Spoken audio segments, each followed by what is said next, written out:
आपण मैंने सबु प्रकार साग खाइथिबे, खड़ा साग खाइथिबे, कोसला साग खाइथिबे, सजना साग खाइथिबे, किंतु पिता साग केबे खाई नथिबे। पिता साग रे आपण माने बरा बनेकी खाइथिबे, किंतु साग बनेकी केबे खाई नथिबे। आज मु पिता साग रे साग बनेकी आपण मानकु खुआइबी, आपण माने खाइबे। याक मु एमिति प्रोसेस रे बनेइबी, आपण मानकु टिके भी पिता लागिबोनी। थरे खाइले आपणकर बारंबार इच्छा हबो एई साग खाइबा पई। आपण मानकु किछि करियाकु पड़िबोनी, खाली एई साग रे गोटिए टमाटो काटिकी पकेई देबे।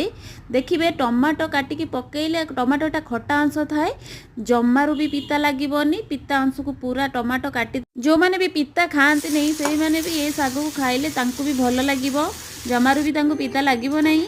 देखंतु केते सुंदर भाबरे हमर साग पिता साग हेइगला रेडी। ए साग को पखाल रे खाइबे बहुत मजा लागिबो। भाजी की पूरा गरम गरम खाइबे, देखो ताहार मजा पूरा अलगा प्रकार। देखि कि आपण मानकर इच्छा होछ ना खाइबा पई ए साग। देखंतु कि सुंदर देखा जाउची, मते भी इच्छा होची खाइबा पई। मु जाउची पखाल बाड़ी के जल्दी जल्दी गरम अछि सागटा खाइदेबी।